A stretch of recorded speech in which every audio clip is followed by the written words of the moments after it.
Bapak Ibu sekalian, saya kira kita sudah mendapat inspirasi atau tanggapan dari sajian yang disampaikan Ibu Asnat.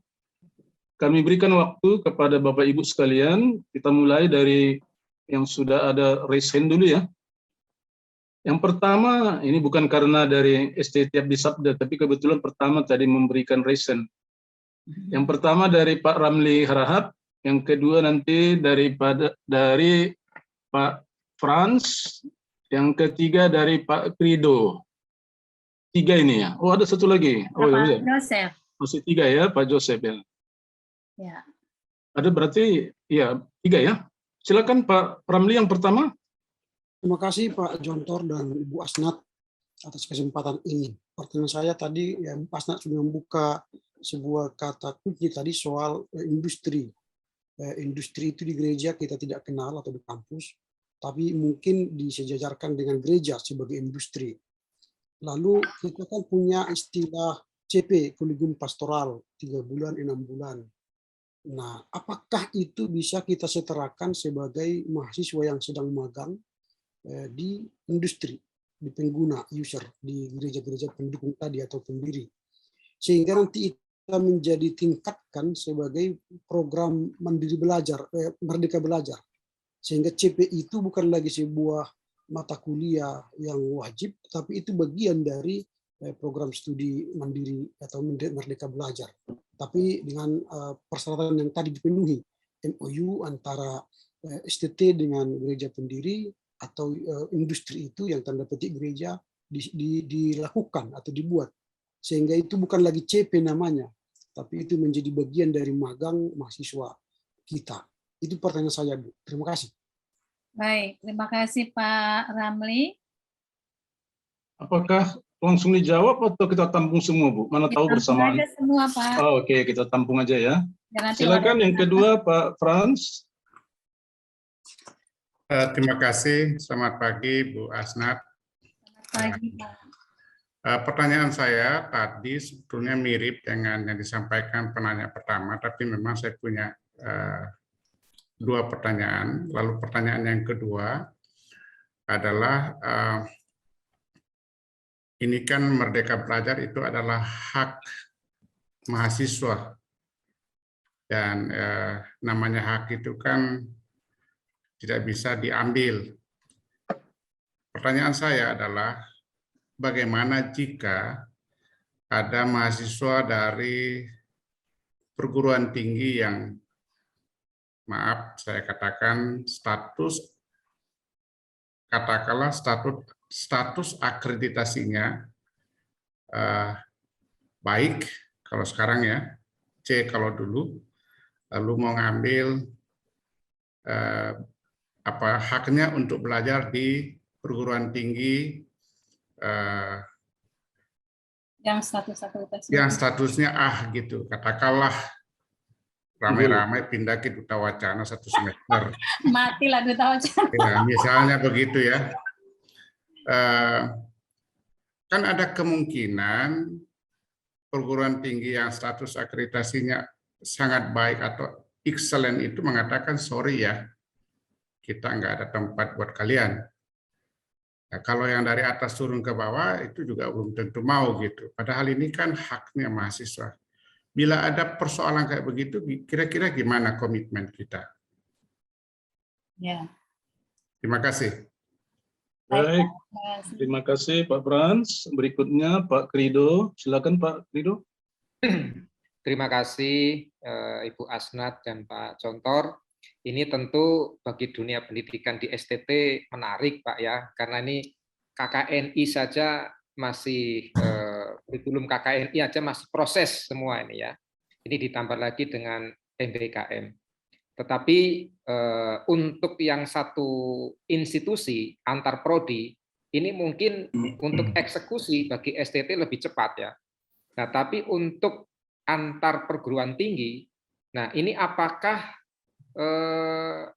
setiap mahasiswa atau hanya mahasiswa yang memiliki keinginan. Contoh misalnya mahasiswanya 30 mahasiswa dalam satu prodi itu, lalu ingin belajar ke STT lain yang prodinya sama atau prodinya berbeda? Apakah hanya 3 mahasiswa saja yang diperkenan oleh institusi itu atau berapa? Ya. Kemudian yang berikutnya tentang kurikulum. Tentu ini akan membongkar dari dasar. Ya, siapa tahu ketika ke STT lain dalam semester yang sama itu ada mata kuliah yang berbeda.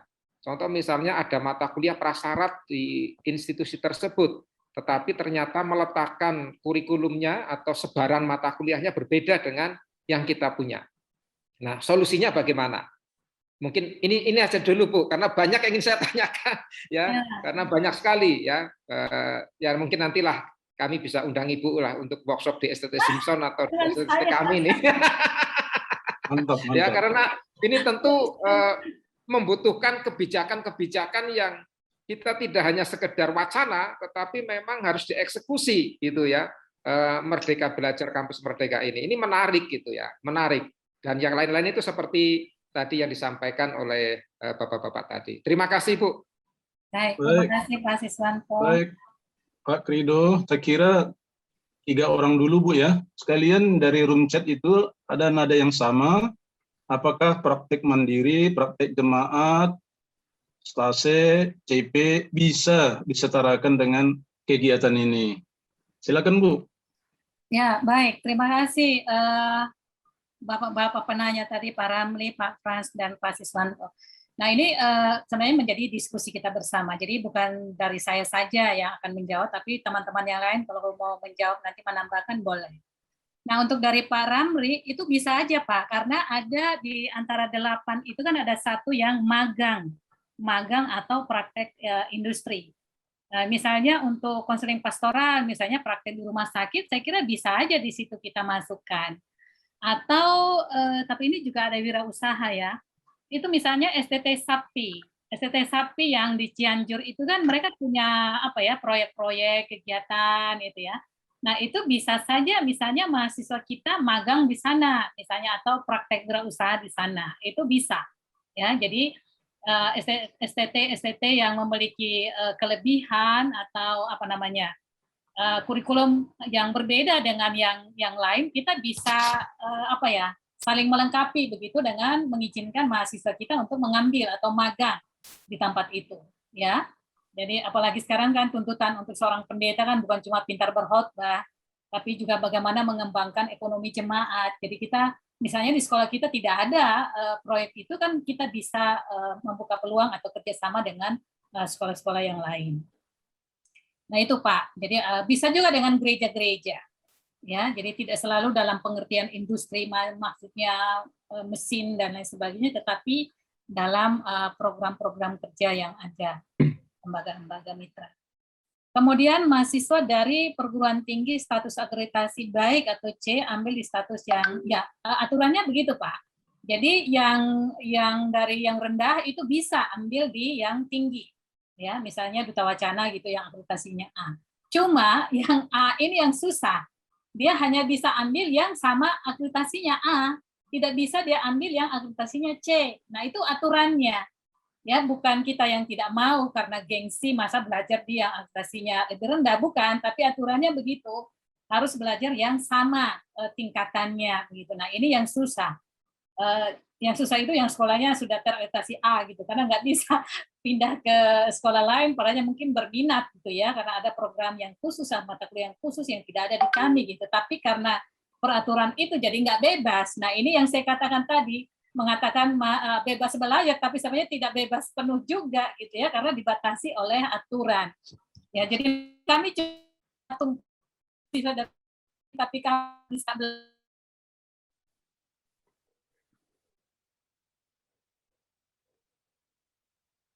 Jaringan.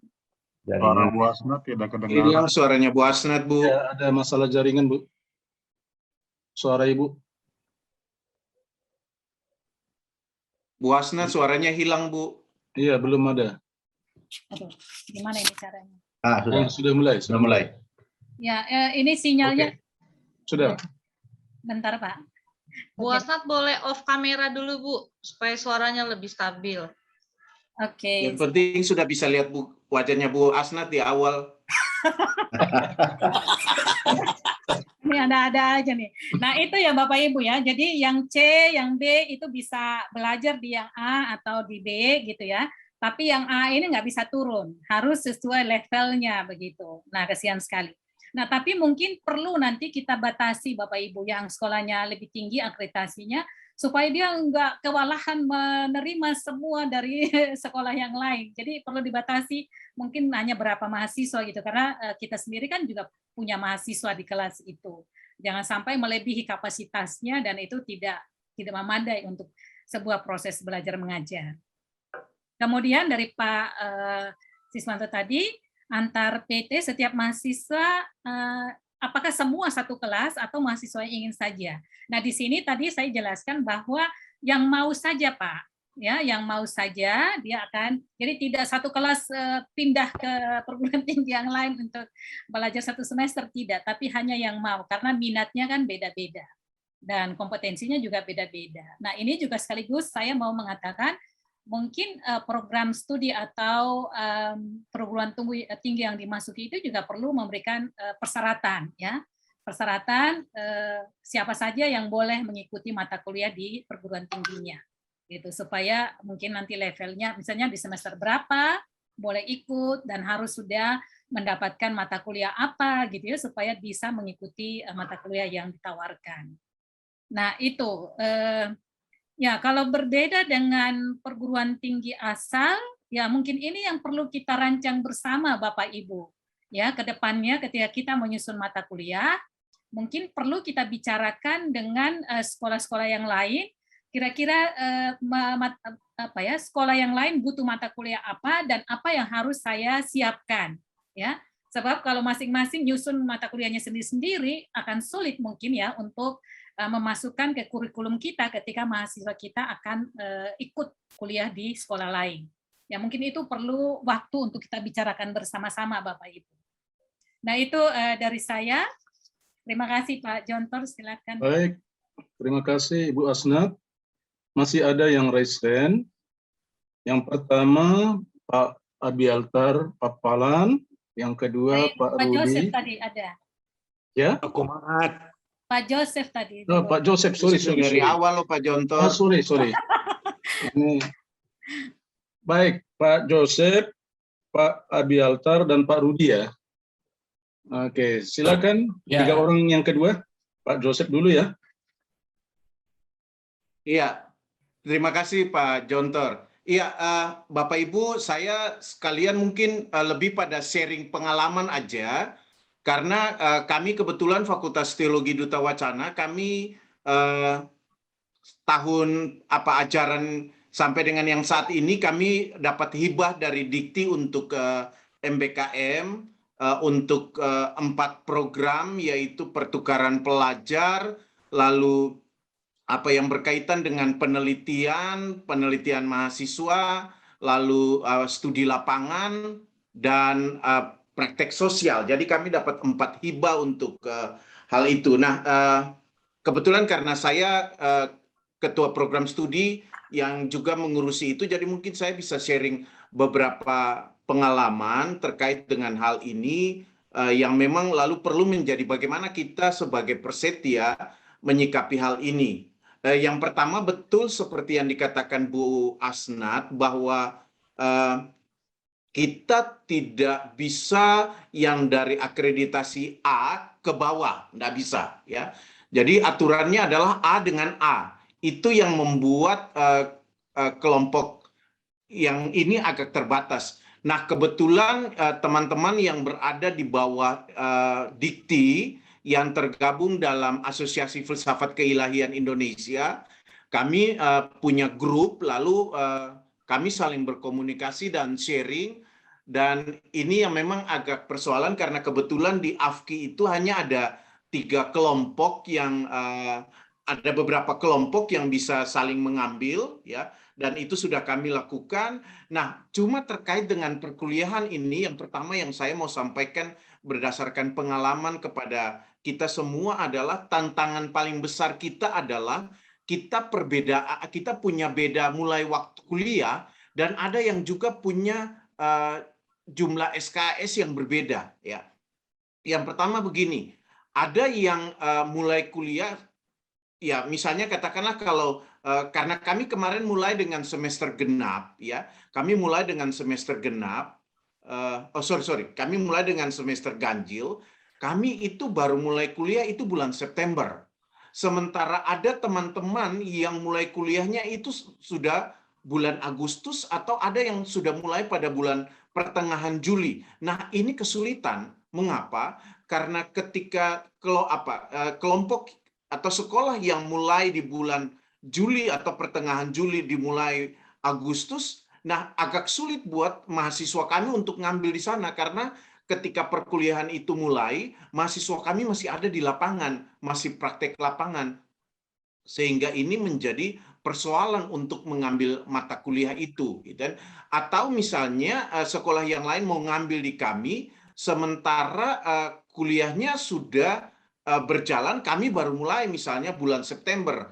Nah, nanti kami belum selesai, sekolah yang lain itu sudah selesai misalnya.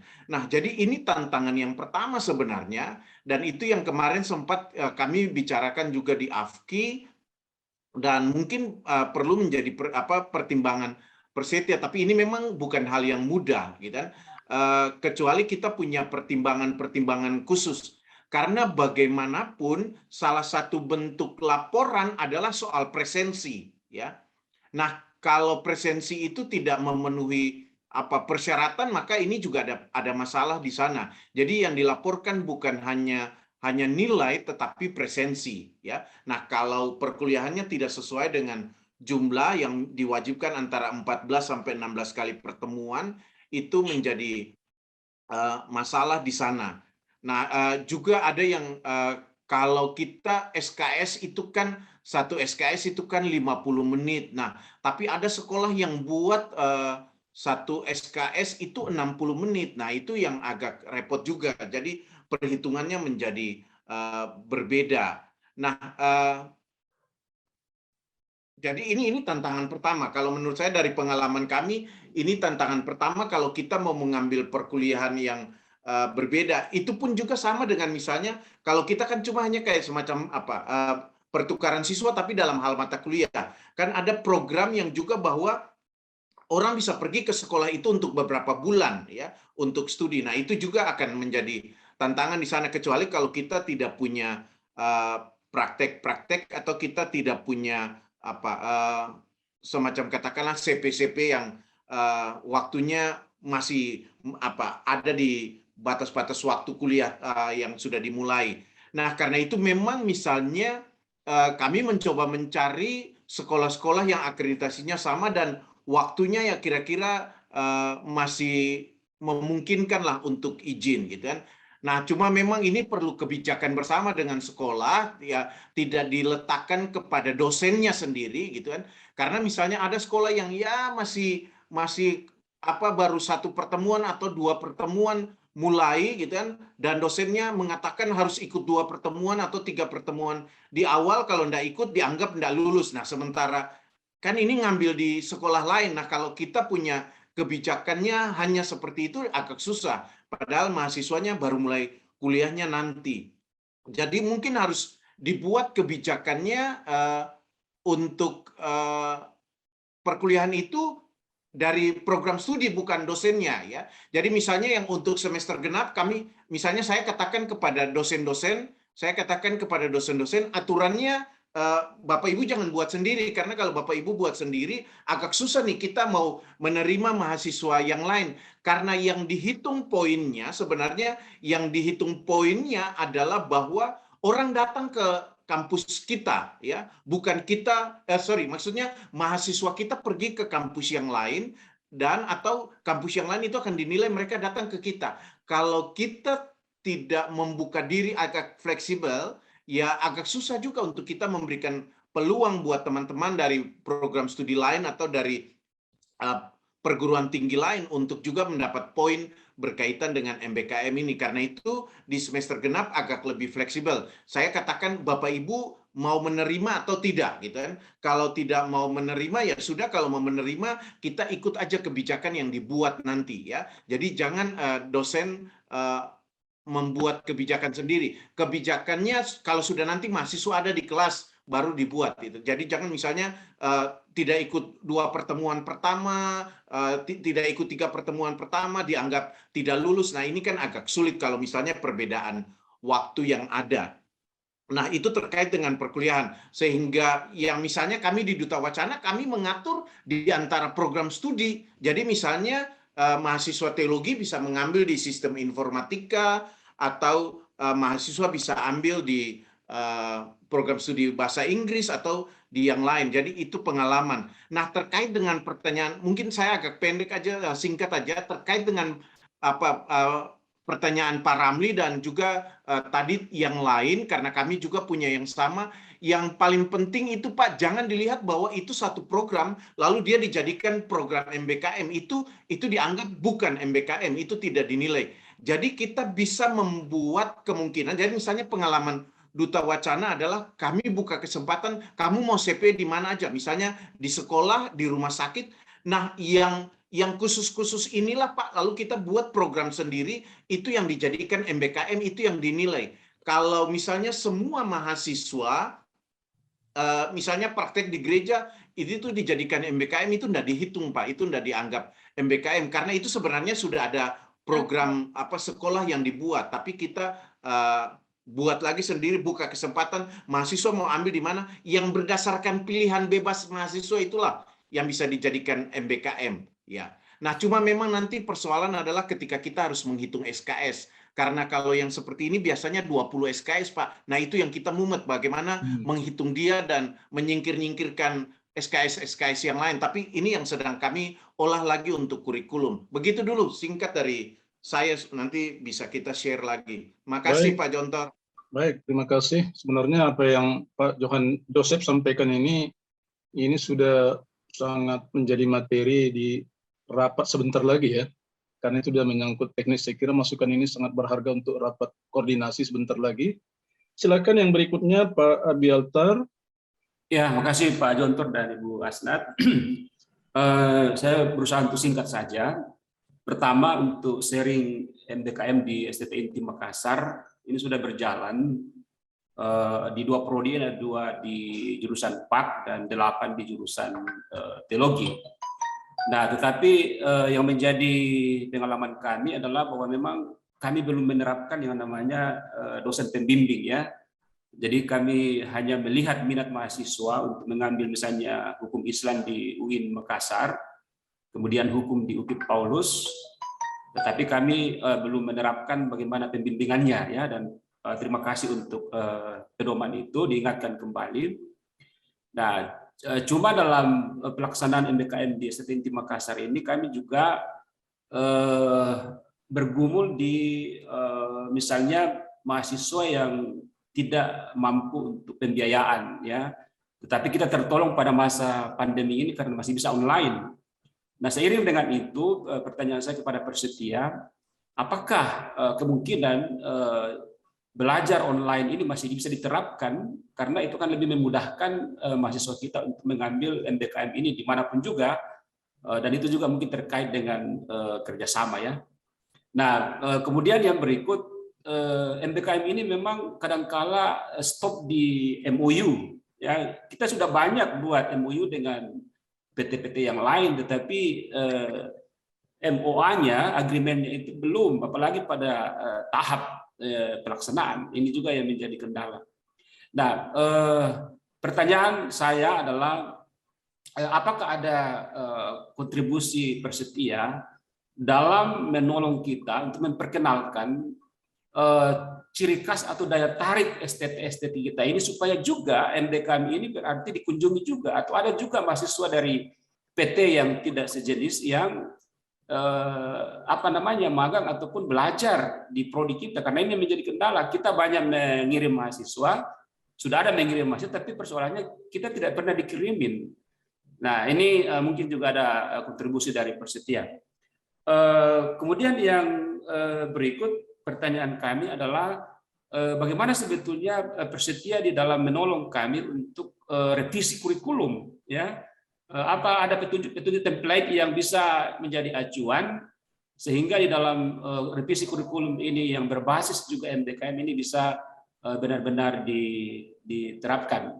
Nah, yang paling terakhir dari kami STT Inti Makassar adalah bagaimana sebetulnya rapat koordinasi nanti, ya, apakah memang kita akan membahas terus ini materi panduan MDKM atau memang ada sesuatu pengalaman dari Persetia tentang MDKM yang kemudian menjadi suatu panduan bagi kami bagaimana kebijakan-kebijakan teks ini bisa dipedomani. Ya, demikian saja Pak Jontor dan Ibu Asnat, terima kasih.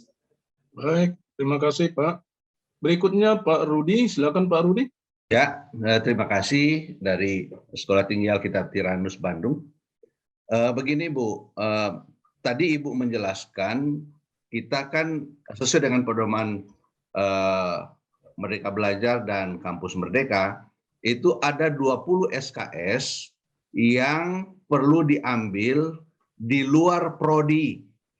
Di luar prodi, sementara kami cuma satu prodi, Bu. Nah, kemudian dari satu prodi kami mengambil kebijakan ada pilihan minat studi atau konsentrasi. Dari prodi itu ada beberapa konsentrasi, ada 4 konsentrasi atau minat studi yang mereka pilih untuk nanti di dalam lapangan mereka dilengkapi sesuai dengan profil yang lembaga kami. Nah, pertanyaan kami adalah apakah bisa dari pilihan minat konsentrasi 1 dia pindah ke konsentrasi yang 1, tetapi masih di dalam satu prodi. Apakah bisa dengan demikian kami dapat menerapkannya? Karena sesuai dengan pedoman harus di luar prodi walaupun dalam kampus universitas yang sama. Sementara kami sekolah tinggi hanya satu prodi saja, Bu. Begitu. Itu pertanyaan kami. Terima kasih, Pak. Baik, terima kasih Pak Rudi. Sudah 3 orang ya. Dan di ruang chat Ibu, ada yang bertanya, kalau kami punya lebih dari satu prodi, ada mata kuliah yang sama, apakah bisa itu menjadi program di sini? Di BKM ini, gitu ya. Baiklah. Oke, silakan Ibu, direspon. Ya, terima kasih untuk pertanyaan-pertanyaan tadi. Dari Pak Oce itu lebih banyak sharing pengalaman ya. Kedengaran suara saya, Pak? Jelas, jelas. Ya, Nanti kalau hilang bilang biar saya tutup kamera. Baik, baik. Ya, jadi Pak Oce tadi sudah membagikan beberapa hal yang sudah kami praktekkan dan itu memang bisa menjadi masukan untuk kita semua ya. Memang di Duta Wacana ya untuk bermitra dengan lembaga lain, dengan sekolah lain sudah dijalankan seperti yang disampaikan tadi yang merupakan hibah ya yang diberikan kepada Fakultas Teologi. Nah, untuk yang kuliah memang waktunya adalah pada waktu itu ya, waktu yang tidak sama. Nah, ini mungkin yang perlu kita bicarakan dalam rapat koordinasi bagaimana menyamakan waktu kuliahnya. Ya, jadi misalnya pembukaan tahun ajarannya sama gitu ya dan berakhirnya sama sehingga ketika mahasiswa kita harus mengambil di perguruan tinggi yang lain itu bisa sesuai klop waktunya. Ya, termasuk memenuhi 14 atau 16 pertemuan. Tadi sekaligus untuk menjawab dari Pak John Lee kalau nggak salah ya, apakah harus 1 semester gitu? Ya iya, harus 1 semester. Ya, yang dituliskan di panduan itu harus 1 semester. Full gitu ya, jadi memang harus ikut dari awal sampai akhir, nggak bisa hanya ikut separuh gitu lalu dihitung 1 semester, nggak bisa. Ya. Kemudian mata kuliah tadi ya, mata kuliah yang sudah diatur sama gitu ya, misalnya ada 3 prodi tapi ada 10 mata kuliah yang sama. Kalau itu bukan Merdeka Belajar namanya, karena sekolah sudah menentukan, sudah mengatur, mahasiswanya hanya ikut. Nah, sementara di sini adalah kita memberikan kebebasan penuh kepada mahasiswa untuk mengambil sesuai dengan passion-nya, sesuai dengan minatnya, ya. Itu yang mau difasilitasi sebenarnya melalui MBKM ini. Jadi kalau sudah diatur ya bukan merdeka lagi gitu ya. Jadi tadi sudah ada mata kuliah 10 mata kuliah yang sama gitu. Itu nggak bisa gitu. Kemudian kurikulumnya ya kita akan, kalau dari Persetia sih belum ada, tapi catatan ini akan kami perhatikan bagaimana misalnya kita bersama-sama membuat template kurikulum ya yang bisa kita gunakan bersama dan masih sesuai dengan KKNI. Kemudian dosen pembimbing belum ditentukan, iya. Kemudian apakah bisa belajar online? Itu sangat ditentukan oleh sekolah yang kita masuki. Kalau mereka menyediakan online, ya kita bisa ikut online. Tapi kalau tidak bisa, berarti kan kita harus onsite. Kita yang menyesuaikan dengan sekolah tempat kita masuk, bukan mereka yang menyesuaikan dengan kita. Ya, nah, karena istilahnya kan kita yang bertamu gitu ya, masa tuan rumah menyesuaikan dengan tamu gitu. Ya, jadi kita akan memilih kalau ada online ya syukur kita ikut online, kalau tidak ya mau tidak mau kita harus onsite. Ya. On-site, dan memang itu tentunya dari segi biaya akan membutuhkan biaya yang banyak, apalagi kalau dari Sumatera mau datang ke Jogja gitu ya. Kemudian juga akan dipikirkan tentang waktu untuk kuliah yang lain, karena tentunya di dalam satu semester itu bukan hanya ngambil satu mata kuliah, ada mata kuliah yang lain juga gitu. Nah itu perlu juga dipikirkan. Kemudian Persetia perlu menginformasikan daya tarik dari sekolah-sekolah yang ada. Saya tidak tahu apakah Persetia akan, kalau yang lalu sih sempat ya diinventariskan sekolah ini, misalnya kalau siapa yang mau ambil pastoral, sekolah mana yang pastoralnya bagus, sekolah mana yang biblikanya bagus, gitu. Itu pernah ya didaftarkan oleh Persetia. Mungkin nanti kita minta di Ibu Dirlak untuk men-sharekan itu. Tapi untuk yang lain kayaknya belum ada ya, misalnya sekolah mana yang menyediakan tentang industri atau wirausaha misalnya, itu belum, tapi masih pada sebatas mata kuliah ya, mata kuliah yang unggul di sekolah-sekolah tertentu yang kira-kira bisa kita ambil di sana, itu sudah. Kemudian apa ada pengalaman dari Persetia tentang MBKM?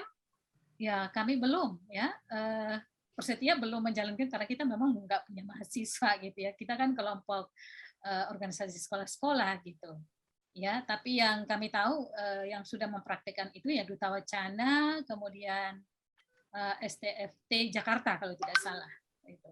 Kayaknya juga Satya Wacana sudah ya, tapi kalau untuk sekolah yang lain kami belum punya informasi, saya secara khusus belum tahu gitu.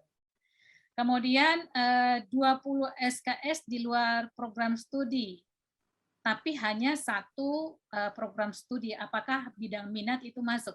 Kalau di panduan tidak berbicara tentang bidang minat ya Pak ya, tapi setahu saya kalau itu bidang minat, kita di sekolah yang kita punya itu sudah membebaskan mahasiswa untuk mengambil.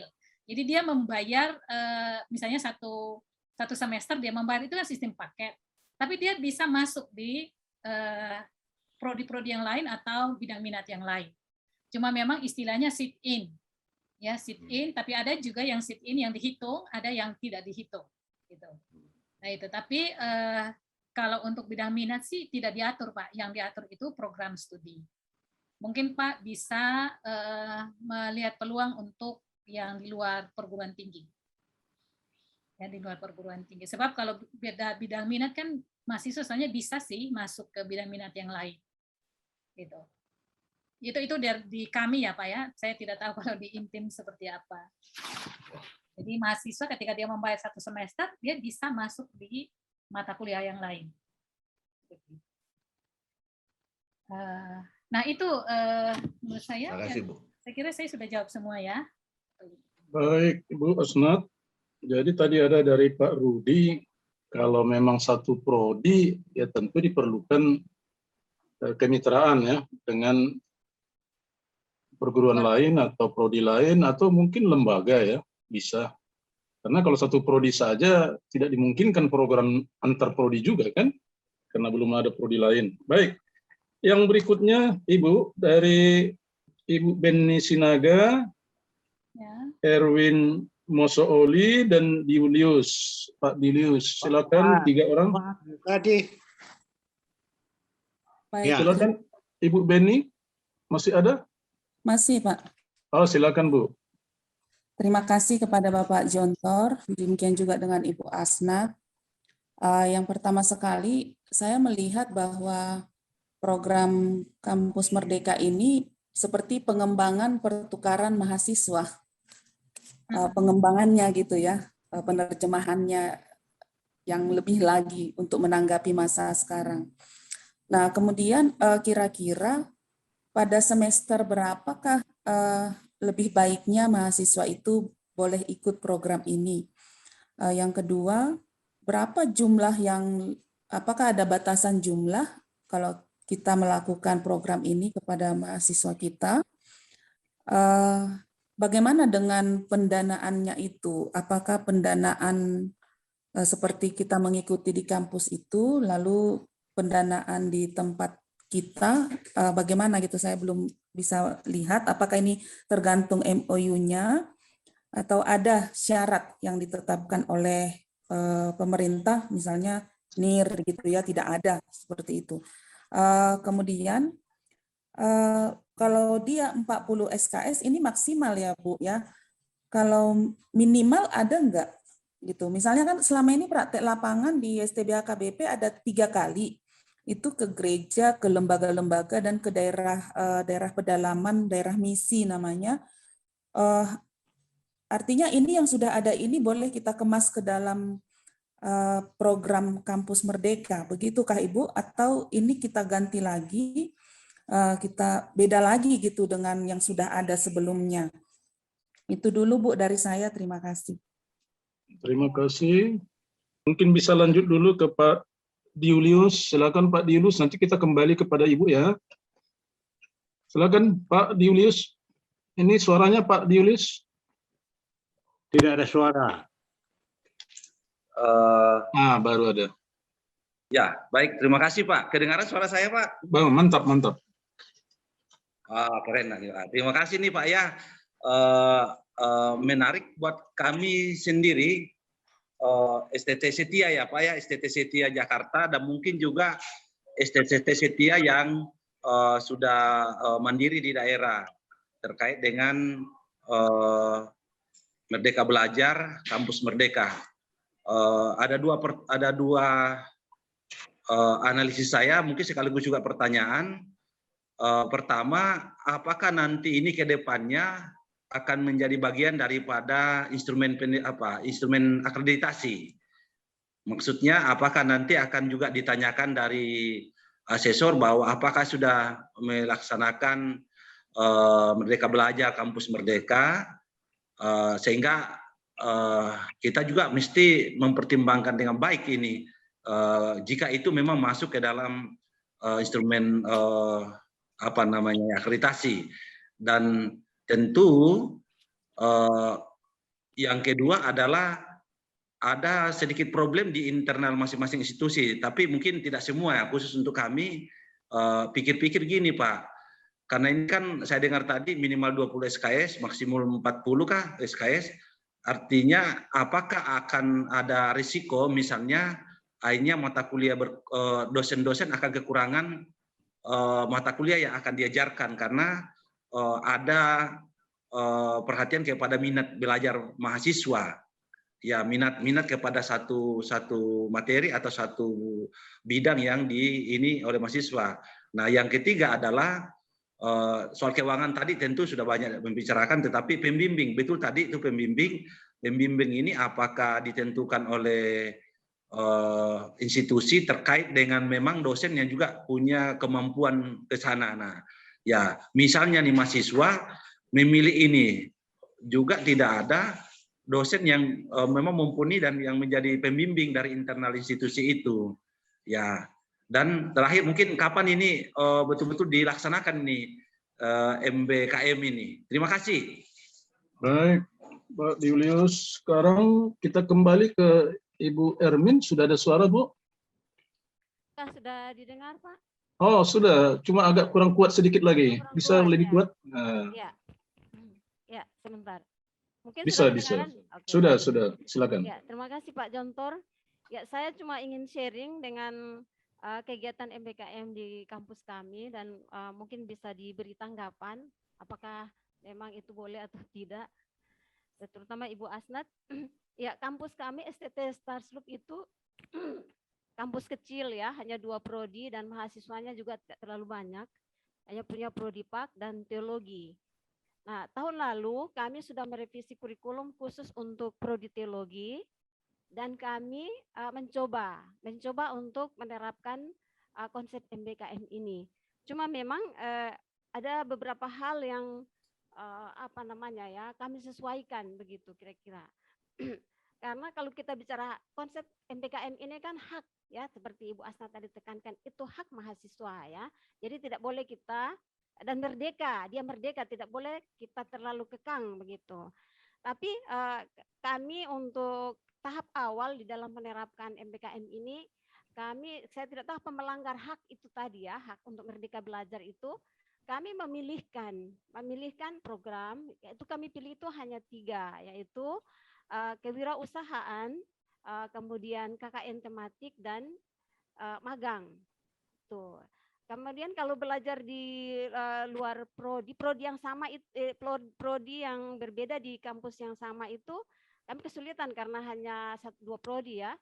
Kemudian belajar di prodi yang sama di kampus yang lain juga untuk saat ini kami agak masih kesulitan untuk mendapatkan mitra. Cuma mungkin tadi ada perkembangan di Persetia, siapa tahu nanti kami bisa bergabung ya.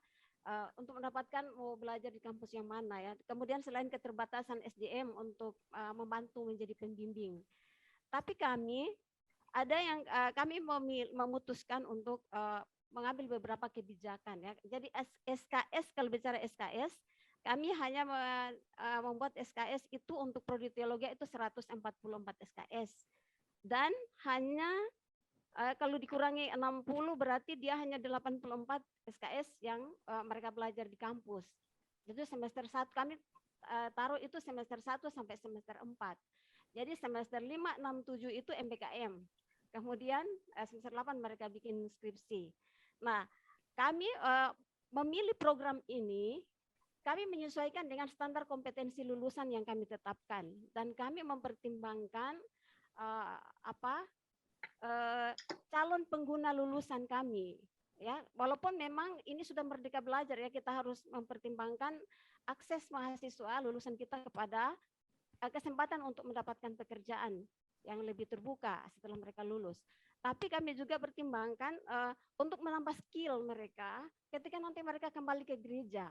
Karena bagaimanapun juga kan mahasiswa teologi ini tujuan utama kita mendidik mereka kan untuk mereka kembali ke gereja ya. Walaupun kita harus membuka peluang supaya mereka mendapatkan pekerjaan di tempat lain dan kemudian untuk berwirausaha. Jadi kami nomor 1 itu kami program kewirausahaan dan itu kami kemas di dalam kampus dan bermitra dengan usaha kecil yang ada di Kota Luuk ini. Jadi dengan tujuan apa? Kami mempertimbangkan pengguna lulusan bahwa karena kami punya target itu gereja-gereja lokal ya, gereja-gereja kecil yang banyak bergumul tentang kemandirian finansial, katakanlah begitu ya, dengan gaji pendeta dan sebagainya. Jadi kami berpikir, kami memilihkan, jadi kami wajibkan Bu semua harus ambil program kewirausahaan. Mungkin itu hak tadi Bu ya. Jadi menurut saya harus ada kompromi begitu. Jadi kalau kita kasih hak semua nanti juga selain keterbatasan kami di kampus untuk mengelolanya itu juga ada hal target yang kami ingin capai dengan mewajibkan mereka ambil kewirausahaan semua. Jadi apakah itu salah atau tidak ya? Artinya dengan kami berasumsi bahwa dengan blok 1 semester mereka belajar berwirausaha itu nanti kalau jadi pendeta itu jadi karena tujuannya tadi bagi kami itu asumsi kami mahasiswa teologi itu kira-kira di atas 50% mereka tetap kembali ke gereja. Jadi harus memiliki skill berwirausaha supaya nanti ketika kembali ke gereja memiliki kemampuan untuk bersama-sama dengan gereja mengembangkan program kewirausahaan. Termasuk nanti mereka bisa berwirausaha supaya kalau gaji pendeta di tempat mereka ditempatkan itu kecil, mereka bisa berwirausaha untuk mencukupi kebutuhan sendiri. Kemudian juga membuka peluang mereka diterima di lembaga lain yang lembaga pekerja yang membutuhkan skill berwirausaha. Kemudian juga nanti mereka bisa mandiri. Jadi apakah itu salah? Kemudian yang soal magang, kami melihat karena sudah hanya 84 SKS yang berkaitan dengan khusus teologi ya Bu. Jadi ada teman-teman yang protes bilang itu nanti ciri teologinya bisa hilang begitu kalau terlalu sedikit, sudah diambil terlalu banyak untuk MBKM. Tapi kami ada 84, kami bekali mereka yang ke gereja itu karena setiap semester, setiap angkatan itu ada 1 semester mereka di gereja. Nah itu walaupun tadi ada dari Pak siapa yang dari UKDW bilang tidak bisa kita tetapkan sebagai program MBKM, menurut kami kalau itu tidak dianggap sebagai program MBKM, berarti kita harus siapkan 4 semester Bu untuk itu ya kegiatan di luar kampus. Jadi magang itu kami akan desain mencoba mengikuti ketentuan yang tentang magang, yaitu bagaimana membangun MOU dan sebagainya dengan gereja. Jadi ada target-target tertentu yang mau dicapai. Jadi itu kami masukkan kembali untuk magang itu sebagai salah satu praktik di gereja itu sebagai magang.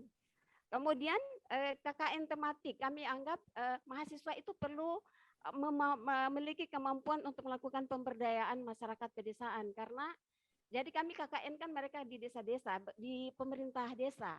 Jadi selain membuka peluang nanti mereka bisa ikut dalam program pemberdayaan masyarakat desa ya. Kalau kita lihat program Kementerian Desa itu kan programnya bagus-bagus ya. Apa salahnya kalau alumni teologi nanti bisa bergabung begitu. Jadi ada 3 yang kami tetapkan dan itu kami kondisikan mereka semua ikut ke sana begitu Bu. Itu jadi mempertimbangkan tadi Bu ya. Jadi selain kami punya sumber daya di kampus yang membantu untuk macam tadi jadi pembimbing apa semua itu kan kampus kami masih terbatas ya. Tapi kami mencoba Bu menerapkan konsep, saya kira konsep MBKM itu memberikan kampus khususnya bagi kami di Prodi Teologi untuk melakukan kreasi pembelajaran yang dibutuhkan oleh mahasiswa ketika nanti mereka kembali ke lapangan yang sesuai dengan perkiraan kami, target lulusan kami itu nanti akan kemana. Kami sudah bisa perkirakan kira-kira begitu Bu. Itu mohon tanggapannya Ibu terkait dengan itu dan kalau nanti bersedia memfasilitasi bisa belajar lintas kampus itu buat kami itu hal yang sangat baik ya, akan kami sambut dengan baik. Begitu Bu, terima kasih. Baik, Ibu Ermin. Bu Asnat, di ruang chat ada juga beberapa pertanyaan. Yang pertama, ini program ini sepertinya menambah beban ekonomi ya bagi mahasiswa, apalagi kalau sudah antar kampus. Apalagi mahasiswa kami ada yang disponsori orang gitu. Yang kedua, apakah ini berlaku juga di pasca sarjana? Yang ketiga, apakah kewajiban ini berlaku untuk mata kuliah yang sudah ada di kampus kita gitu, tapi diambil di kampus lain begitu? Atau memang bergantung kepada kebutuhan mahasiswa, tidak ada di kurikulum kita, mungkin tapi dia butuh itu, misalnya multimedia atau dan lain-lain begitu. Itu ada pertanyaan juga, apakah harus mata kuliah yang ada di dalam kurikulum kita, nanti bagaimana menghitung konversinya katanya. Mungkin itu dulu Bu, supaya jangan terlalu banyak. Iya nih banyak sekali, jadi mana harus dijawab lebih dulu. Aduh, oke. Ini banyak sekali, satu orang banyak sekali nanya. Ya, semester berapa gitu ya? Tadi dari Ibu Deni. Kalau di panduannya, kalau untuk di luar prodi itu bentar. Luar PT ini. Tadi ada luar prodi itu semester 6 ya, udah mau akhir.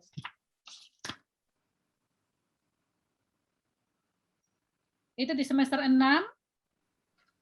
semester 5 dan semester 6 kalau di luar prodi. Begitupun kalau di luar perguruan tinggi semester 5, 6 dan 7. Jadi setelah kita menyelesaikan yang dari prodi kita sendiri, baru kita bisa ambil di luarnya ya, di bagian akhir gitu. Nah, ini bisa juga untuk magang dan lain sebagainya. Ya, itu jadi selesaikan dulu yang di prodi, baru kita bisa membuka untuk yang di luar prodi dan di luar perguruan tinggi. Gitu. Kemudian berapa jumlahnya? Ini jumlah mahasiswa atau jumlah SKS ya? Nah, untuk jumlahnya di panduannya belum ditentukan jumlah mahasiswa ya, belum ditentukan, tapi tentunya tidak satu kelas. Ya, tapi beberapa mahasiswa saja disesuaikan dengan sekolah tempat yang kita masuki atau prodi yang kita masuki tadi. Tentunya kan harus ada apa ya, ketentuan jumlah kapasitas dari satu kelas. Gitu, nggak bisa banyak-banyak gitu. Ya. Kemudian dari segi pendanaan, ya kalau di Duta Wacana kami ada bantuan dana ya untuk mahasiswa yang mengambil MBKM ini, mungkin karena hibah itu. Tapi yang tidak dapat hibah itu berarti kan harus membayar sendiri. Ya, saya tidak tahu apakah pemerintah akan mendanai semuanya atau kita harus mendanainya sendiri. Kemudian apa ada maksimal dan minimum? Di sini hanya menuliskan 20 SKS ya, setara 20 SKS dan 40 SKS. Tidak ada dikatakan boleh lebih ya atau kurang dari itu, tidak dikatakan. Tapi dikatakan satu semester yang setara dengan 20 SKS dan 40 SKS. Seperti itu. Program apakah jadi mata kuliah yang sudah ada apakah bisa dikemas menjadi program MBKM? Bisa. Jadi misalnya mata kuliah kita misalnya kan kita tanyakan ke dosen, dia mau nggak itu dijadikan program MBKM. Jadi mahasiswa yang dari luar bisa masuk ke mata kuliah itu, bisa saja, ya bisa. Jadi kita tidak harus merancang satu mata kuliah khusus untuk MBKM, tapi yang sudah ada juga kita bisa buka peluang bagi mahasiswa lain untuk masuk di kelas kita. Setahu saya begitu, ya. Nah itu kemudian asal jangan diwajibkan ya Bu ya. Kalau diwajibkan sudah tidak merdeka lagi. Jadi kita membuka peluang terserah mahasiswa memanfaatkan atau tidak. Kemudian apakah akan ditanyakan tentang MBKM dalam akreditasi? Belum sih, sampai sekarang belum ya, karena saya kebetulan juga asesor, belum dimasukkan tentang. Tapi apa yang disiapkan oleh MBKM ini itu juga ada poin-poinnya di akreditasi. Misalnya tentang kerjasama dengan lembaga di luar atau dengan perguruan tinggi, itu kan kita bisa gunakan. Karena juga ada MOU-nya, ada maksudnya bukti kegiatannya, yaitu pertukaran pelajar kah, atau bertempat magang kah, atau juga dengan penelitian, ya PKM, dan juga mahasiswa yang maksudnya ambil mata kuliah di tempat kita. Itu bisa masuk di kerjasama, bisa juga di PKM, dan juga di penelitian. Jadi banyak manfaatnya Bapak Ibu Saudara. Ya, maksudnya banyak poin yang bisa kita dapatkan kalau kita mau mengkaitkan itu dengan akreditasi. Kemudian dosen tentunya akan kurang mahasiswanya ya ke mata kuliahnya kalau mahasiswanya ngambil di tempat lain. Ya bisa jadi ada yang seperti itu, tapi bisa juga dosen itu kan jadi bisa digunakan sebagai dosen pembimbing, ya sekaligus jadi dosen pembimbing dan dikasihkan SKS untuk itu. Bisa saja seperti itu. Jadi SKS dia itu tidak berkurang. Ya. Tapi menurut saya sih, walaupun mahasiswanya kurang kan tetap masih ada mahasiswa yang mengambil mata kuliah itu. Siapa yang menentukan dosen pembimbing? Ya perguruan tinggi. Ya, perguruan tinggi tempat mahasiswa itu berasal, itulah yang menentukan dosen pembimbingnya. Nanti kerjasama dengan dosen di perguruan tinggi yang lain tempat dia masuk. Seperti itu. Jadi dua orang ini yang akan menjadi pembimbingnya atau bekerja sama untuk membimbing mahasiswa tersebut, atau juga dengan lembaga di luar perguruan tinggi, secara khusus lembaga tempat magang, ya, jadi dengan lembaga mitra. Tapi dari sekolah asal harus ada dosen pembimbing, dan yang ditentukan adalah perguruan tingginya sendiri atau rektornya atau ketuanya seperti itu. Kemudian dari Ibu Erwin, mata kuliah dipilihkan, disediakan. Kalau ini bukan merdeka belajar, Bu. Karena Ibu yang memilihkan untuk mahasiswa. Berarti kan mahasiswa belum ada kebebasan untuk menentukan apa yang dia mau, tapi masih ditentukan ya, kamu perlu makan ini gitu ya, karena saya mempertimbangkan ini baik untukmu. Jadi bukan mahasiswanya yang berpikir bahwa itu baik untuk saya, tetapi dosennya yang mengatakan ini baik untukmu. Ya, nah ini belum merdeka, Ibu. Kemudian kesulitan mitra persetia. Nah, mungkin ya persetia akan memberikan informasi-informasi tentang sekolah-sekolah gitu ya. Itu bisa saja nanti bisa dimintakan ke ke Dirlab gitu. Kemudian untuk SKS, CPL pasti ya capaian pembelajaran kita perlu membuatnya karena harus sesuai dengan kurikulum dan juga dengan visi misi kita.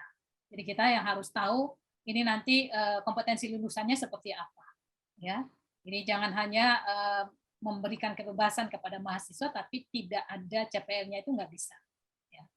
Kemudian program kewirausahaan itu tadi sama ya Bu ya, Ibu menyiapkan tapi mewajibkan itu tidak termasuk dalam MDKM.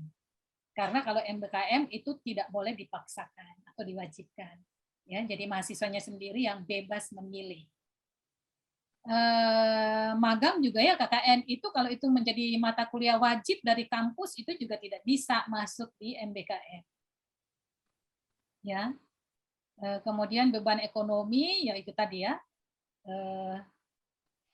Ya kalau tidak disiapkan oleh pemerintah berarti ya memang harus ditanggung sendiri oleh mahasiswa atau perguruan tingginya yang menolong mahasiswanya itu untuk membayar itu. Ini berarti kan kita bukan dapat uang lagi, tapi kita keluar uang ya. Atau misalnya mahasiswanya kan membayar di ketika dia mengambil mata kuliah dia membayar di kita. Nah, ketika mata kuliah yang sama itu dia ambil di perguruan tinggi yang lain, berarti uang itu dikasihkan ke sekolah yang mengajar dia, gitu. Kita tinggal terima nilainya seperti itu. Ya, karena dia sudah membayar ke kita, tinggal perguruan tingginya ini membayarkan di tempat dia masuk. Apakah juga untuk pasca sarjana?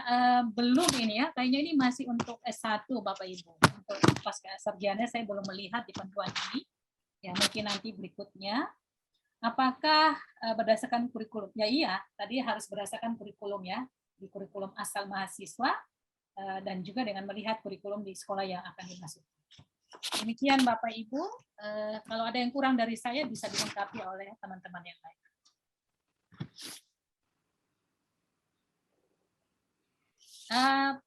Pak Jontor masih mute. Ya, terima kasih Bu. Jadi pertanyaan Janes Sirait sudah terjawab juga ya Pak Sirait, bahwa biayanya nanti akan dibayarkan ke kampus yang dituju. Tidak mungkin, tapi nggak tahu apakah asalnya juga ada kewajiban nanti untuk dibayar, saya kurang tahu, itu mungkin teknis ya. Mungkin dibayar berapa persen ya? Pak Jontor. Dibagi persenannya kali. Makasih Pak, makasih Bu. Baik, kita lanjut ke Pak Fibri Nugroho dan Ibu Seri Damarwanti dan juga Pak Robi. Silakan Pak Fibri dulu. Ya, terima kasih Pak Jontor dan Bu Asnat. Suara saya terdengar ya Pak? Ya, benar, bagus. Ya, saya mau bertanya, mungkin menegaskan aja beberapa pertanyaan dari teman-teman sebelumnya. Yang pertama tadi pertanyaan dari Pak Dilius kalau tidak salah tadi terkait dengan batas akhir implementasi. Seperti akreditasi dulu kan ada batas akhir implementasi dari sekolah harus terakreditasi kapan. Lalu terkait dengan LAM pendidikan yang kita dengar bersama juga kapan batas akhirnya. Nah, mungkin adakah informasi dari Bapak Ibu semua, terutama buat Bu Asnat juga yang sebagai asesor, adakah nanti ini kapan batas akhir implementasi dari Merdeka Belajar dan Kamus Merdeka ini? Lalu terkait ini kan perlu persiapan nanti terkait dengan ada money, material, metode dan lain sebagainya. Nah, lalu yang kedua terkait dengan ini nanti diimplementasikan, kita tidak menyangkal nanti akan ada pergantian pemerintah. Nah, mungkin proyeksi ke depan setelah 2024 ini kita sudah capek-capek bongkar kurikulum dan lain sebagainya, nanti ganti menteri lagi, ganti kebijakan. Nah, mungkin proyeksi ke depan seperti apa yang perlu kita prediksi bersama-sama untuk bisa supaya pekerjaan kita yang besar ini tidak sia-sia, nanti ganti pemerintahan, ganti lagi itu.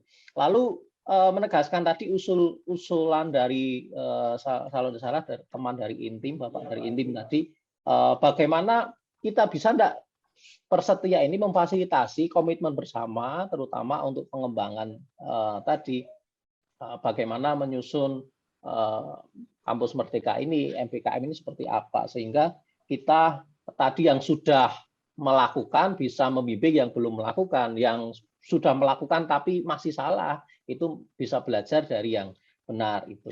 Lalu yang ketiga terkait dengan dosen tadi Bu Asna, tadi saya tidak salah dengar terkait dengan dosen yang tadinya mau ngampu mata kuliah bisa dijadikan dosen pembimbing. Nah, adakah ketentuan dosen pembimbing tadi harus sesuai dengan kepakarannya, Bu? Contohnya entrepreneur. Nah, padahal kita dosen-dosen teologi yang nggak punya entrepreneur atau nggak punya pengalaman. Nanti ada mahasiswa yang mau memilih program entrepreneur. Nah, apakah dosen pembimbing tadi harus sesuai dengan kepakarannya, ataukah boleh diperbolehkan ya, yang penting dosen pembimbing lah, supaya nanti menggantikan SKS-nya, atau seperti apa? Itu mungkin butuh penjelasan dari Bapak Ibu sekalian. Terima kasih, Bu. Terima kasih. Selanjutnya Ibu Seri Damarwanti, silakan Ibu. Tes. Ini sudah. Baik, terima kasih Pak Situmorang. Saya punya 3 poin yang ingin saya sampaikan, tetapi yang pertama sudah diwakili oleh banyak teman-teman, rekan-rekan yang ada di sini. Yang kedua, poin yang kedua berhubungan dengan tentang juknis. Petunjuk teknis, apakah hal-hal terkait dengan MBKM ini sudah terintegrasi dengan standar penilaian dalam BAN PT, akreditasi dalam BAN PT, supaya mudah begitu ya, artinya itu terlink jadi satu.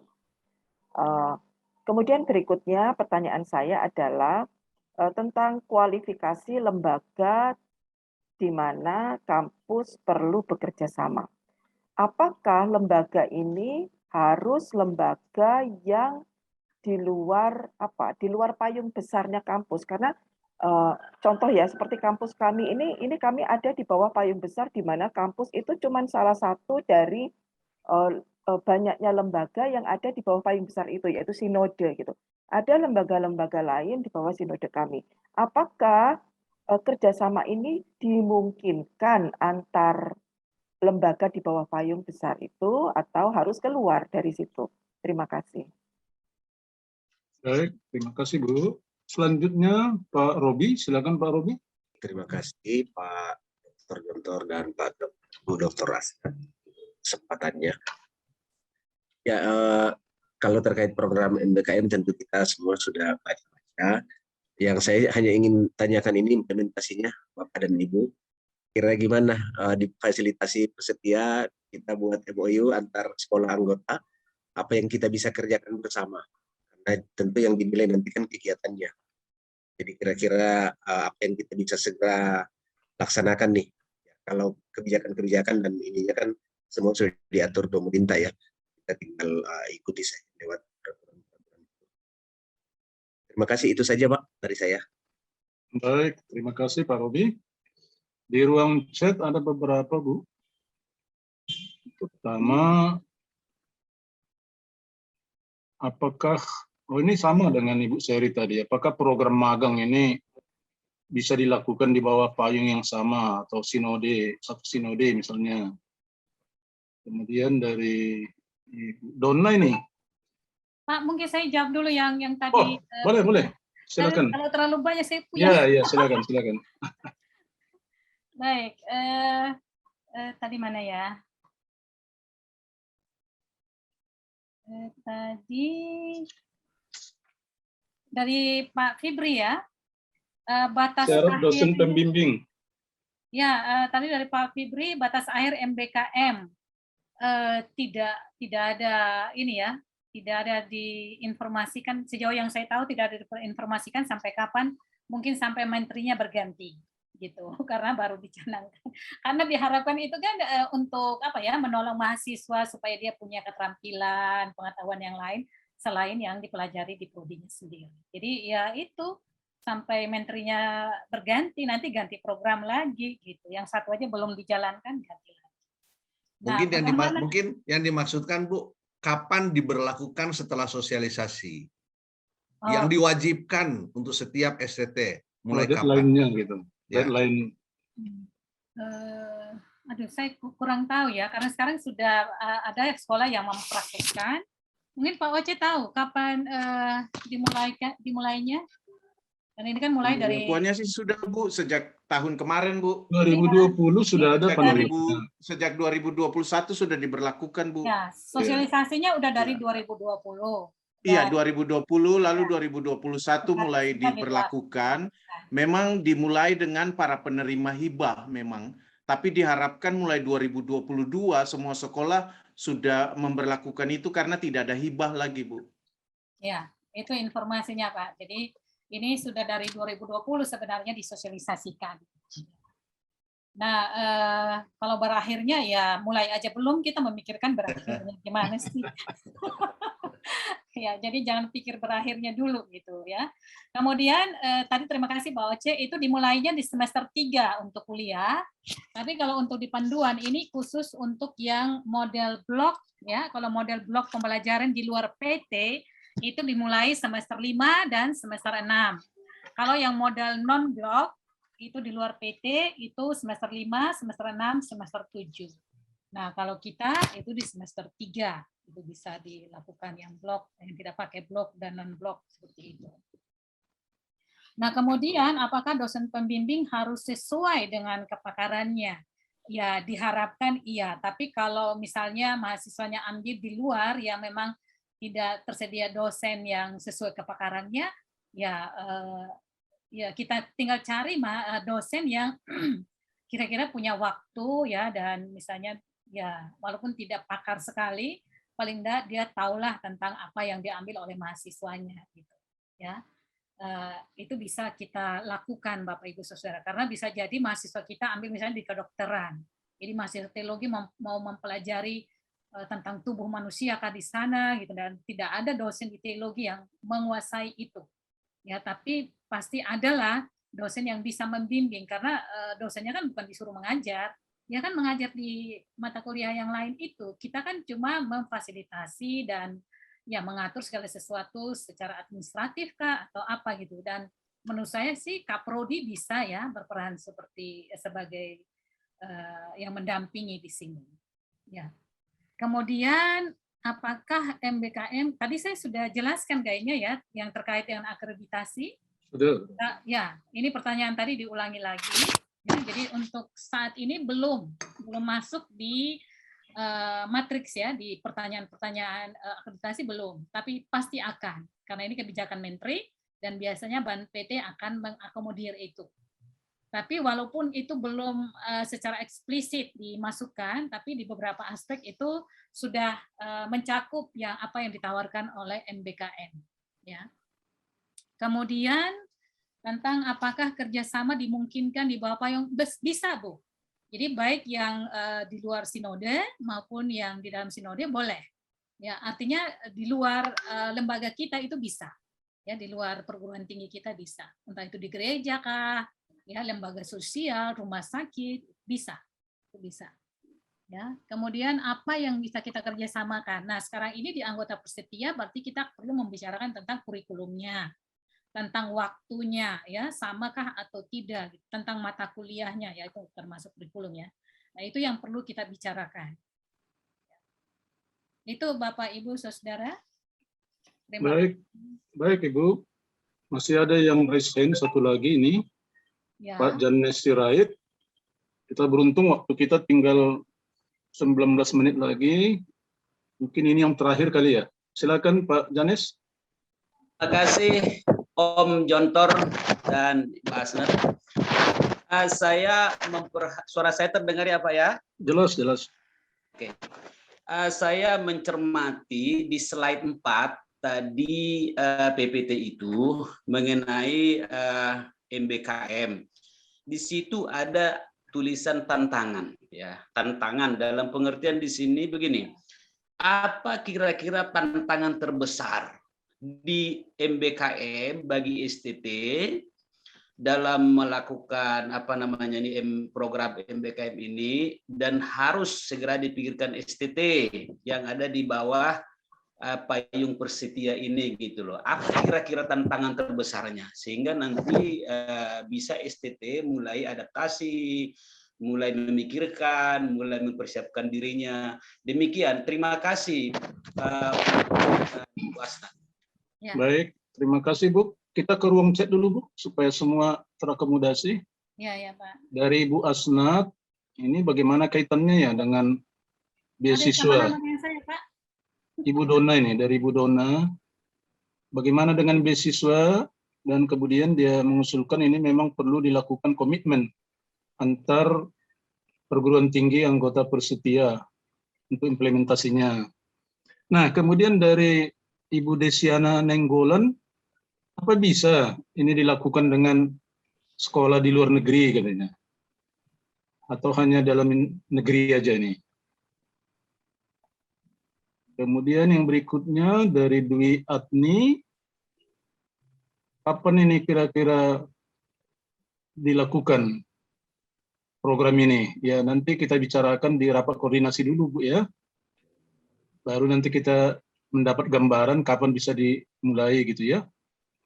Kemudian dari Ibu Sri Rahayu, ini minta masukan karena STT Abdiel sudah merencanakan akan melakukan tahun ajaran baru dan meninjau kurikulum dan akan memasukkan MBKM. Wah, ini udah bagus kalau sudah dimasukkan ke dalam kurikulum. Dan ini perlu ada MOU dengan STT lain ya. Ya, saya kira itu saja Bu dari ruang chat. Ya, Silakan Bu. Ya, terima kasih Pak. Jadi tadi di PowerPoint sudah ada dicantumkan ya apa-apa yang harus kita pikirkan bersama untuk sekolah-sekolah anggota Persetia ya, sekolah teologi. Yang pertama itu tentang kurikulum. Bagaimana kita menyesuaikan kurikulum kita supaya nanti bisa ya terjadi MBKM dari mahasiswa STT yang lain bisa masuk ke tempat yang lain. Jadi sebarannya apakah perlu penambahan mata kuliah gitu ya, kemudian juga standar mutunya ya, itu juga perlu disesuaikan karena sesuai dengan SPMI ya, ada standar mutu yang perlu kita buat. Nah, ini standar mutu biasanya disesuaikan dengan visi misi setiap lembaga. Jadi setiap lembaga punya standar mutunya sendiri ya untuk mengukur keberhasilan dari lembaganya. Jadi ini perlu juga kita sesuaikan dengan MBKM ini. Kemudian juga dengan konversi. Kalau kita mengkonversi mata kuliah dari sekolah yang lain itu bagaimana? Gitu ya.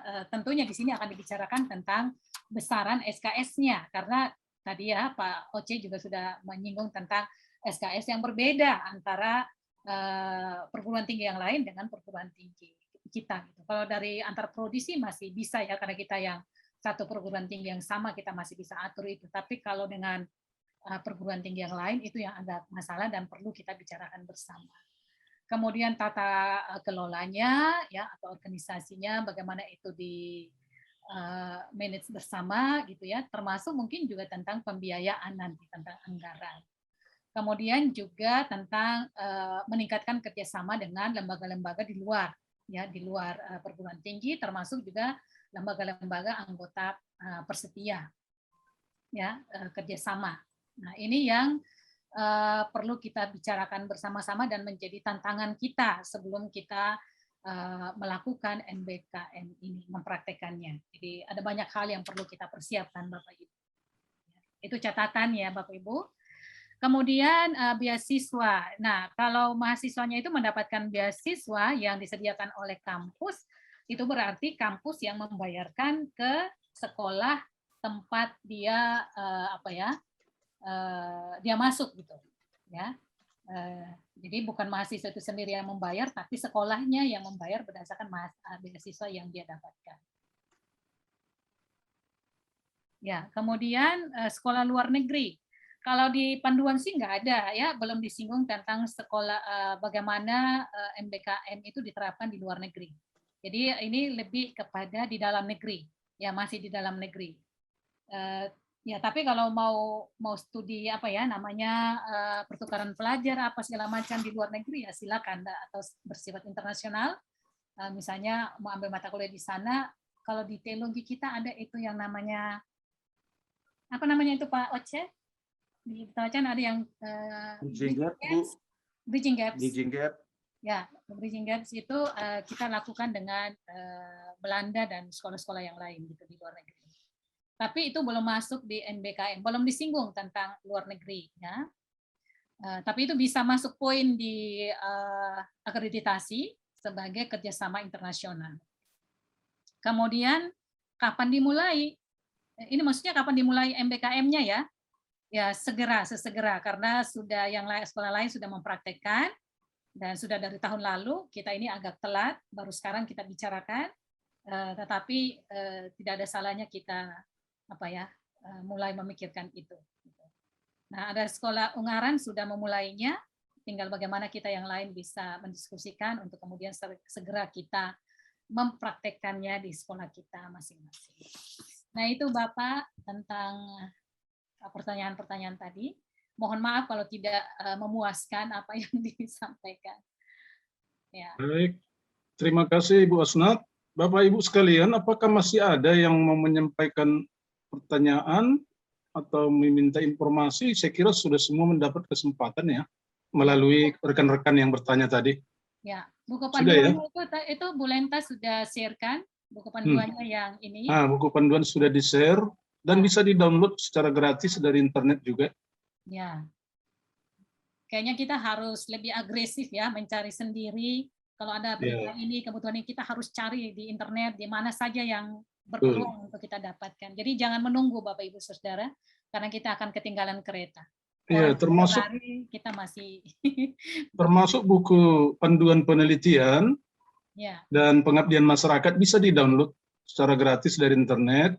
Ya. Ya, dan itu ada dua versi, satu 2018 ya, satu 2020 saya kira. Kita ambil yang terbaru saja. Baik, masih ada yang raise hand ini. Satu orang dari Ibu Beni. Ada yang ketinggalan mungkin ya Bu. Silakan Bu Beni, waktu kita masih ada sedikit lagi. Silakan Bu. Baik, terima kasih Pak. Begini Bu, tadi kan katanya kalau mata kuliah wajib itu bukan bagian dari program Kampus Merdeka. Nah, ini kan kami mau mengadakan perubahan kurikulum. Seandainya ada 3 praktek lapangan, itu 2 atau 1 dijadikan sebagai program Kampus Merdeka, caranya bagaimana itu Bu? Maksudnya 2 berapa Bu? Kan ini mahasiswa kita 3 kali ke lapangan, dan itu menjadi mata kuliah wajib. Ada yang ke gereja, ke lembaga-lembaga sosial, kemudian ke daerah pedalaman. Jadi 3 kali gitu.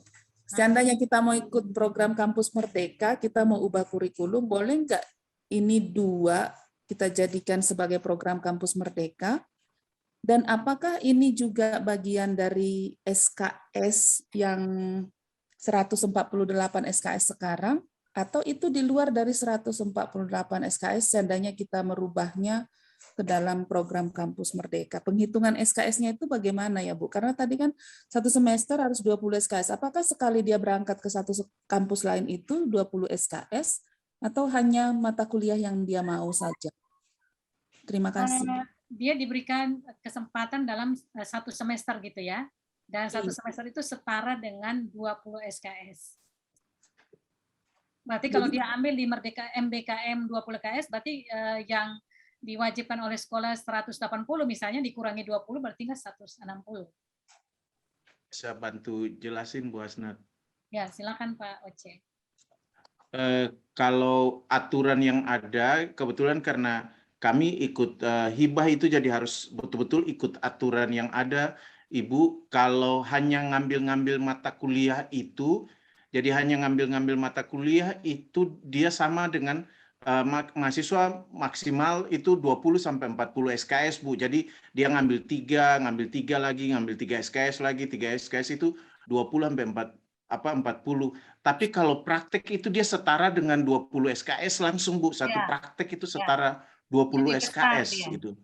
Iya, jadi kalau praktek itu dia langsung setara. Jadi kayak kami kemarin itu jadi sebenarnya dari apa yang disampaikan itu Bu, pengalamannya yang paling penting itu adalah kita berikan mahasiswa punya kebebasan untuk pilih di mana, lalu kita katakan aja bahwa ini jadi ada semacam magang, mahasiswa pilih di sini, dan itu bisa kita laporkan sebagai MBKM, Bu, sebagai kayak magang MBKM begitu, Bu. Nah, yang paling penting adalah lalu nanti kita bisa hitung dia 20 SKS itu bagaimana, Bu? Karena yang dihitung sebenarnya adalah kalau mahasiswa berapa lama di luar itu dihitung jamnya, Bu, dan jamnya itu yang nanti akan disetarakan dengan SKS, dan prakteknya itu ya memang 20 SKS, Bu, untuk praktek di luar. Ya. Iya. Dan itu tadi kan nah, yang kalau misalnya kayak yang cuma hanya Sabtu Minggu itu kita harus bisa ngitung tuh selama berapa lama, dan itu harus bisa dihitung sebanding dengan 20 SKS. Nah, jadi kalau kita punya banyak, jadi kalau misalnya katakanlah punya 3 praktek itu berarti ya sudah 60 SKS tuh, Bu, harus merelakan dari 140 atau 144 itu 60 SKS tuh dikurangi berarti. Jadi kalau kita terima MBKM itu konsekuensinya, Bu, gitu. Makasih, Bu Asnat. Ya. Jadi kalau misalnya kita menyediakan maksudnya praktek jamaah ya, magang gitu ya. Tapi kita memberikan peluang ke mahasiswa untuk memilih, itu bisa saja jadi MBKM. Tapi untuk prakteknya memang lebih tinggi SKS-nya dibandingkan dengan yang kuliah. Gitu. Kalau kuliah kan cuma 2-3 SKS, tapi kalau untuk praktek 16, 20 gitu ya. Dan itu nah, jadi kalau seandainya dia 2 atau 3 SKS belajar di kampus Merdeka yang lain, kita berikan izin dan itu memang semau dia, itu kita hitung 20 SKS juga begitu ya, Bu? Enggak, ya sesuai dengan SKS yang sesuai dengan SKS-nya. Oh, iya. Okay. Berarti kan itu berarti kan dia masih punya peluang untuk mengambil mata kuliah yang lain. Jadi misalnya kalau satu mata kuliah 3 SKS, ya dia masih ambil lagi mata kuliah yang lain, yang kedua, yang ketiga, dan seterusnya. Di kampus hanya berlaku tempat untuk dia. magang yang 20 SKS, Bu, Ya, hanya berlaku untuk magang. Itu yang besar. Oke. Nah, jadi kalau mahasiswanya hanya menggunakan satu mata kuliah, ya nggak apa-apa. Itu kan boleh diambil, boleh tidak. Oke, baik. Tidak diharuskan untuk semua harus mengambil MBKM itu. Tergantung siapa yang berminat. Baik, terima Pak kasih. Asnat, saya tambahkan sedikit boleh? Oh, silakan, Bu. Ya, Pak. Jadi yang penjelasan yang mungkin Ibu Beni tanyakan ada di halaman 13 dari buku panduan, Bu. Jadi ada yang bentuknya bebas, tapi juga yang bentuknya terstruktur. Kalau kita untuk praktek itu mungkin masuk dalam kategori yang bentuk bebas itu, sehingga penghitungannya tidak dalam kategori mata kuliah, tetapi lebih kepada capaian pembelajaran, lalu soft skill dan hard skill seperti apa yang ditunjukkan, lalu itu yang akan kita kategorikan dalam hitungan-hitungan SKS seperti yang tadi Pak Oce jelaskan. Baik. Terima kasih, Terima kasih, Bu Dusti. Bapak Ibu, waktu kita tinggal 5 menit lagi. Apa yang kita bicarakan ini banyak menyangkut teknis ya. Juknis, juklak mungkin. Jadi di rapat koordinasi mungkin ini bisa kita konkretkan. Bapak Ibu sekalian, kita ucapkan banyak terima kasih kepada Ibu Asnat atas penjelasannya. Kita boleh tepuk tangan di tempat kita masing-masing. Tambahan. Jadi Ya, kalau misalnya silakan. mata kuliah itu wajib untuk mahasiswa kita, tapi terbuka untuk mahasiswa lain dari sekolah lain untuk masuk. Itu bisa saja dijadikan MBKM. Seperti itu. Oke. Baik yang menerima, baik yang keluar boleh ya di dalam program ini. Ya, Pak. Baik Bapak Ibu, apakah Ibu Dirlak mau menyampaikan ucapan terima kasih kepada Ibu Asnat? Silakan. Terima kasih Bu Asnat. Terima kasih Pak Jon.